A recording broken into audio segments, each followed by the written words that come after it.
Chers frères et sœurs, le Seigneur Jésus-Christ, aujourd'hui, nous continuons, nous sommes dans le mouvement de la Pentecôte. Le vent de Pentecôte souffle. Aujourd'hui, nous allons parler des 12 fruits de l'Esprit Saint. Tout le temps, demandons au Seigneur de nous envoyer l'Esprit Saint, de nous donner ses dons, de nous donner ses charismes et ses fruits. Il est bon aussi de réfléchir. Quand nous parlons de l'Esprit Saint, nous parlons de ses fruits. De quoi est-ce que nous parlons? Les fruits de l'Esprit Saint ne pas confondre avec les dons ou ses charismes. Les fruits sont dans les qualités ou les attitudes que l'Esprit Saint produit en nous. Donc, quand tu reçois l'Esprit Saint, voilà les qualités et les attitudes que l'Esprit Saint va produire en toi. Chacun de nous, ne posons pas toutes ces qualités. Parce qu'il y a des qualités qui dominent chez certains. Voilà. Mais ce sont les qualités qui viennent de l'Esprit Saint. On reconnaît chaque arbre par ses fruits. Nous avons donc 12 fruits de l'Esprit Saint. Et celui qui nous donne ce fruit, c'est Saint Paul.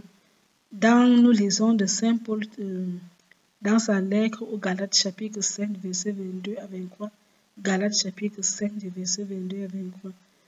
Le premier fruit de l'Esprit Saint, c'est ce qu'on appelle la charité. La charité, c'est l'amour de Dieu et l'amour du prochain. Elle se manifeste de deux manières. Ça peut être la charité spirituelle. Prier, voilà. Ça peut être la charité corporelle. Quand on parle sur des œuvres, là. Ça peut être la charité corporelle. Bref, l'amour de Dieu et l'amour du prochain. Le deuxième fruit de l'Esprit Saint, c'est la joie en Dieu. Jésus de joie en Dieu mon sauveur, l'Esprit de Dieu repose sur moi.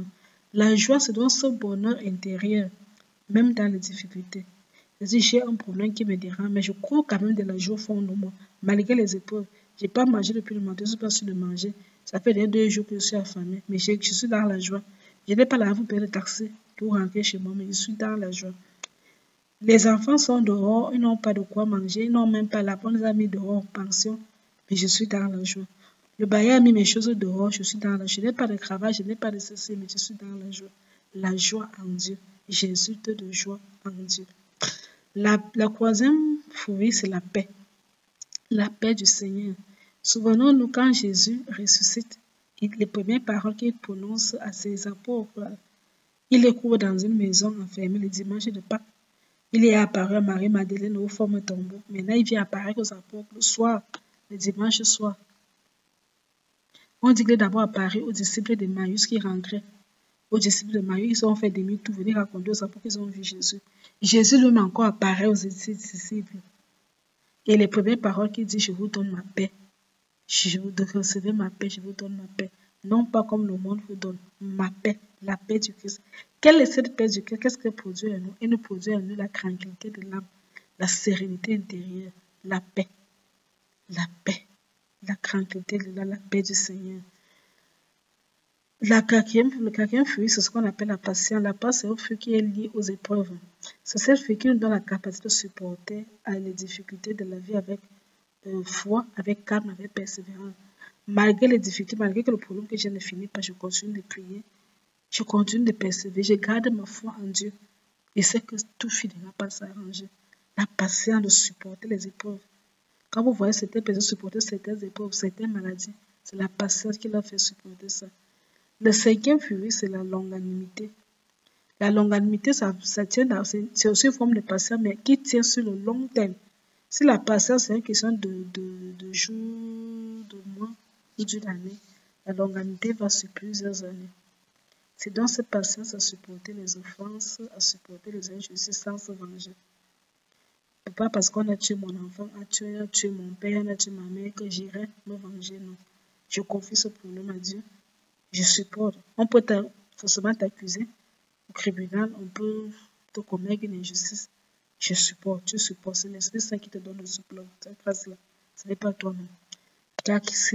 Sixième fruit, la bonté. La bonté, c'est la graine naturelle à faire le bien aux autres. Quand on dit que quelqu'un est bon, c'est qu'il fait du bien aux autres. Il n'est pas mauvais, il n'est pas méchant. Le concret, la bonté, serait la méchanceté. Serait la méchanceté. Le concret de bonté serait la méchanceté. Tu es méchant, tu es dur, lui, ça va faire le mal. Tu es bon, tu cherches à faire le bien aux autres. Le septième fruit, c'est ce qu'on appelle la bénignité. La bénignité, c'est la bienveillance. Disposition, ça crée la bienveillance. Je auprès j'ai l'honneur de venir auprès de vous que bienveillance, c'est-à-dire quelqu'un qui est disposé à venir en aide aux autres, bienveillance. C'est aussi la capacité de pardonner les autres et la capacité aussi d'être compréhensif des situations que les gens traversent dans la vie. Il y a ce qu'on appelle la mansuétude. La mansuétude renvoie à la douceur, qui est le concret, c'est la colère. Les gens colériques, la douceur, c'est un fruit de l'Esprit Saint, et doux comme Jésus. Il y a la gentillesse. Dans la mansuétude, on voit aussi la gentillesse. Gentil. Il y a l'amical, c'est-à-dire tu es toujours amical avec les gens, tu blagues, tu fais. C'est aussi ça, être amical. 9e fruit, ce qu'on appelle la fidélité. La fidélité à Dieu renvoie la constance. La fidélité, ce n'est pas seulement envers Dieu, c'est aussi envers les autres. Être fidèle, c'est être constant dans la foi et dans les engagements. Ne pas trahir Dieu, ne pas l'abandonner. À cause de ce pas, on t'a proposé quoi, tu abandonnes Dieu, tu es renié. Non, être fidèle à Dieu. Si tu es marié, être fidèle à ton époux, être fidèle. Donc, voilà, être fidèle vraiment, la fidélité. Qui rime avec loyauté. Fidélité rime avec loyauté. 10e fruit, la modestie. La modestie, c'est un fruit qui veut dire qu'on est modeste. Quand quelqu'un est modeste, c'est quelqu'un qui est conscient de ses limites. Il ne se prend pas pour un super-héros. Il ne se prend pas pour Superman, bien que lui ne peut pas. Non, il sait que non. Il sait qu'il y a des moments où je suis fatigué. Comme Jésus même a eu ce don-là. En ce temps-là, c'était que quelqu'un l'aide à porter sa croix. La modestie, comme modeste. Le concret de modestie va à l'orgueil.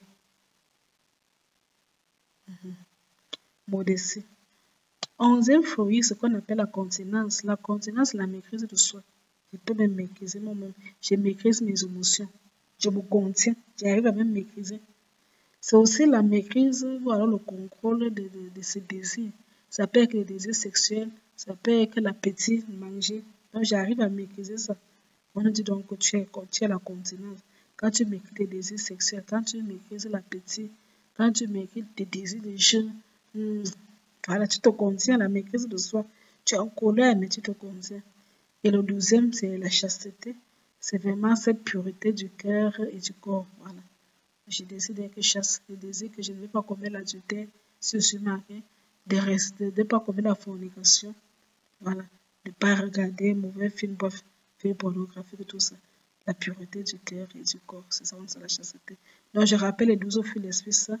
La charité, la joie en Dieu, la paix du Seigneur, la patience, la longanimité, la bonté, la bénignité, la mansuétude ou douceur ou gentillesse, la fidélité, la modestie, la continence et la chasteté.